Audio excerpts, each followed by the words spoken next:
If you consider yourself a gamer, you're probably familiar with the quote-unquote console wars, and how each video game console is often compared to other recent consoles to see which is the best and which can generate the most sales. These comparisons often focus on a few different factors, like graphics with resolution and frame rate as subfactors, processing power with the CPU and GPU specs, digital storage space, visual design, comfort of the controller, all that kind of stuff. However, two factors that are much more difficult to really consider are the quality and quantity of games in a console's library. Guess which one of those we're going to look at today? Quality is incredibly subjective, and while I love opinionated videos on this channel, I think it would be more fun to solely and directly compare the number of games in each console's library. So, for this video, I'm going to be looking at all the main consoles of this generation, and comparing the list of games they can play. I want to definitively find which console, if you were to only buy that one console, would allow you to play the most games. Before we get into the actual list, though,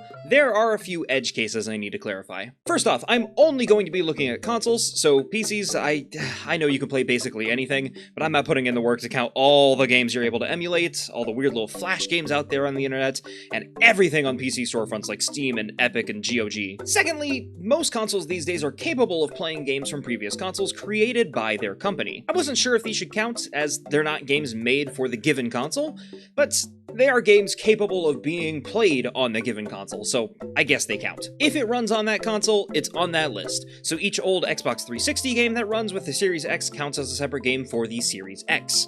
Same with PS4 games that run on the PS5, and all the retro games that run on the Nintendo Switch. Finally, there are a lot of compilation games, and I don't want to count them all as separate games, so I'm not going to. Super Mario 3D All-Stars might get fussy and say that it should count as 3 separate games, but I don't care. This is my list, your one game. It really doesn't matter in the long run, because most of these compilations are pretty small, and the large ones there are, like Namco Museum Archives with its 22 games, are on all the major consoles anyway. Got it? Good? Let's-a go! Why did I say that? That sounded so bad. I feel dirty. I'm not Mario. Why did I think saying that was a good idea? Let's get started with the easiest console to list, the Xbox Series S, or Series X. Technically, this is two different consoles, but they play the exact same games and were released at the same time. The only differences between them are the specs and price, neither of which I care about. The Series SX released in late 2020, and so far only 387 games have been released for it. Objectively, that's a pretty low number, but thankfully the Series SX can play every game that the Xbox One could play, which had a ton of time to build up a pretty large game library itself. In fact, a total of 2,990 games were released for the Xbox One, which considerably boosts the Series SX's library. We're not done there though, because on top of the Xbox One library, the Series SX was also able to get its grubby little hands into the libraries of the original Xbox and the Xbox 360. Or, well, actually, the Xbox One did, and the Series SX is able to run those games as well. Basically, the Series SX is just a copycat of the Xbox One, huh? Anywho, the Xbox One, and thus the Series SX, can play 632 Xbox 360 games, which is about half of the Xbox 360's total library, which isn't a bad gig. Additionally, both consoles can run a total of 63 games from the original Xbox, which is just over 6% of that library, but hey, better than nothing. There is one problem though. 23 of those Xbox 360 and Xbox One games were entirely reliant on the Kinect, that camera gimmick that let the Xbox track your body and use your motion to control each game. However, while the Xbox One could use the Kinect, the Xbox Series SX cannot, which means that those 23 games cannot be played on the Series SX. This means that in total, the SX can play 387, plus 2,990, plus 632, plus 63, minus 23 games, which equals 4,049 games in total. All in all, pretty impressive library, Xbox. But let's see how your competitors do. Also, before anyone asks, Xbox does offer Game Pass, which has a rotating list of games, but Game Pass doesn't offer any games you can't also buy normally for the Xbox. So it really doesn't add anything to our list. Up next, we have 2017's Nintendo Switch, which I originally thought was going to have an incredibly small library. I mean, like, seriously, we all joke about that one, the Nintendo Switch has games advertising campaign, because it always feels like this thing has nothing. Why am I holding it upside down?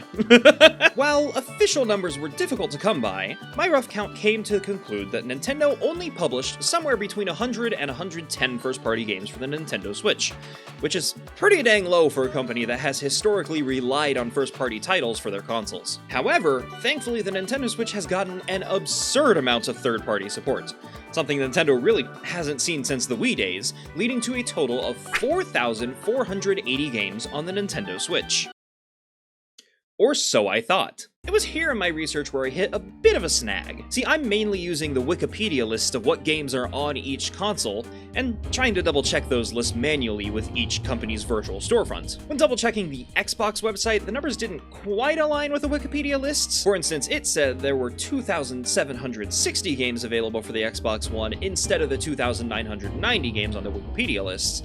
But I figured that the differences could be due to some games being removed from the digital store for copyright reasons and whatnot, and a margin of error of around 200 isn't too bad. However, with the Nintendo Switch, the difference was a lot larger than 200. The Nintendo website only shows 104 digitally available games for the Nintendo Switch, which is a lot less than 4,480. However, I knew this list had to be wrong. It didn't have Spelunky on it, or Celeste, both of which were games I owned. So I pulled up the eShop on my Switch, thinking, maybe the website only shows games they're presently trying to promote, and the Switch will have a number that's actually closer to the Wikipedia list.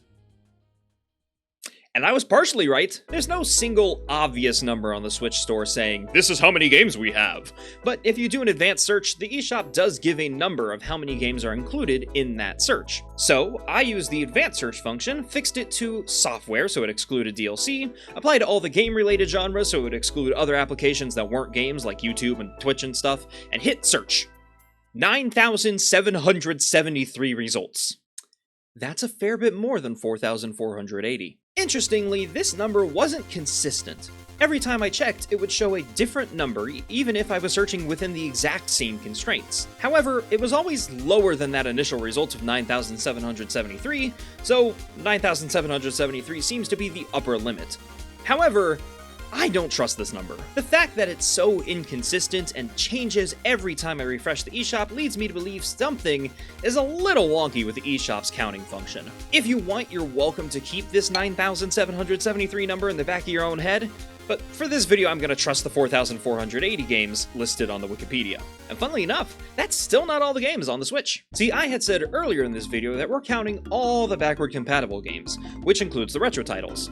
Problem here is that the Wikipedia list doesn't include these retro titles, meaning we've got to count them all separately. By the way, no, adding these retro titles does not make the total anywhere close to 9,000 games represented on the eShop. That's what I originally thought too, but it's still nowhere close. The Nintendo Switch Online program offers the majority of these retro titles, including 93 NES games, 72 SNES games, 10 Game Boy games, 24 Nintendo 64 games, 37 Sega Genesis games, and 6 Game Boy Advance games, leading to 306 retro games through the Switch Online program. There are more retro games on the eShop that aren't counted by Wikipedia though, like the 242 Arcade Archive games, the 108 ACA Neo Geo games, the 19 Sega Ages games, and the 68 Gmode Archive games, leading to a total of 743 retro games that are not on the Wikipedia list, which means the Nintendo Switch either has 5,159 games or 10,516 games. I think it's the 5,000, that makes more sense to me,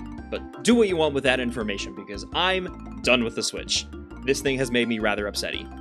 Why am I still holding? Every time I pick it up, it's always upside down. This is the way you hold it. Why do I grab it from the top? Hopefully the next console, the PlayStation 5 from 2020, won't upset me further.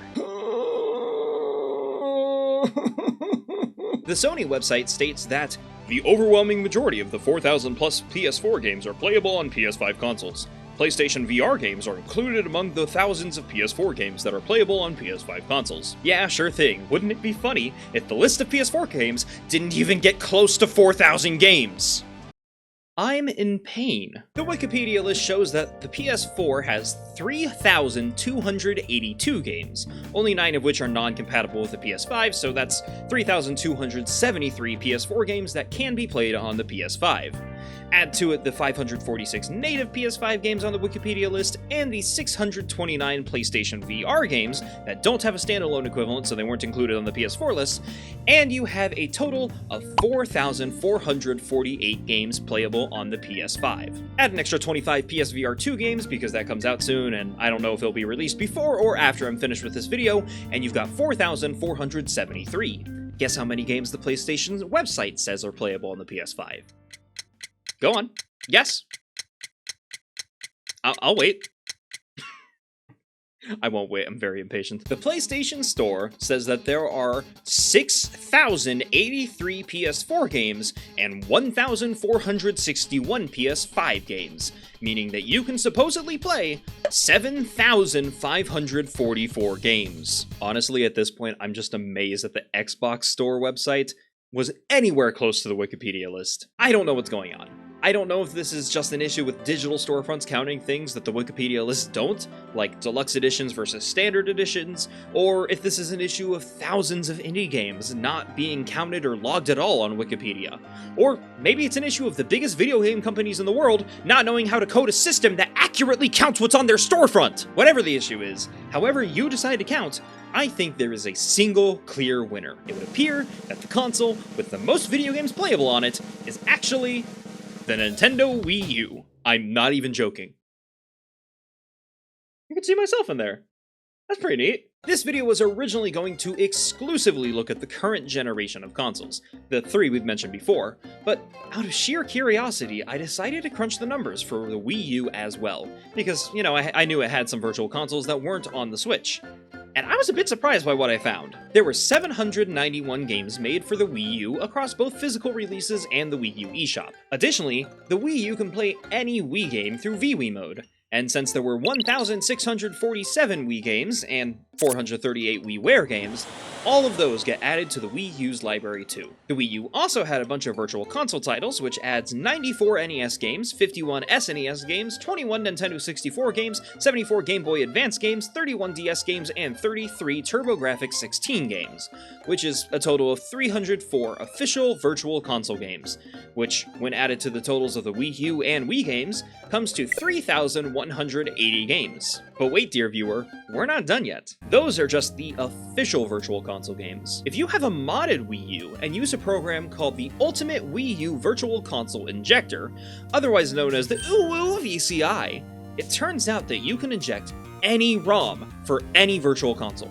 While there were only 304 official virtual console titles available on the Wii U, modders discovered that these virtual console titles are little more than a few emulators set up to run on the Wii U, and that we as players can use these official emulators to play any ROM for that emulator. So while the Wii U was only supposed to play 31 DS games, if you use the VCI, you could theoretically play any DS game on the Wii U, and the same goes for every virtual console on the system. Compatibility isn't perfect. There are a few games on each console that aren't able to run through the Wii U's virtual consoles, but theoretically, the VCI allows us to include the entire libraries of every virtual console, which means 3,466 DS games, 1,538 Game Boy Advance games, 1,046 Game Boy games, and 917 Game Boy Color games, which use the GBA Virtual Console, 388 Nintendo 64 games, 1,756 SNES games, 716 NES games, 678 TurboGrafx 16 games, 1,042 MSX games. No MSX games were available via the Virtual Console officially in North America, but they were available in Japan, which means that they can be injected through the VCI, and 652 Game Boy games, which get injected as Wii games. All that, plus the Wii and Wii U games, means that the Wii U can play an astonishing 15,072 games. And hey, that's not even including ROM hacks. I have no clue how to count those. But yeah, officially, through VCI, the Wii U can play ROM hacks. So if you want to play a randomizer or something on your Wii U, go nuts. Oh, finally, I'm done. If you have any ideas as to why the Switch and PlayStation console lists were so horrendously inconsistent, please drop a comment and explain it to me, because I don't want to look into it further myself. If you enjoyed this video, like, subscribe, check out channel memberships, do all the things that, you know, all the YouTubers tell you to do. If you didn't enjoy this video, I mean, I guess thank you for watching all the way through. I don't know why you stuck around, but I appreciate it nonetheless. I'm gonna go lay down for a nap. I think this video broke my brain. Good night!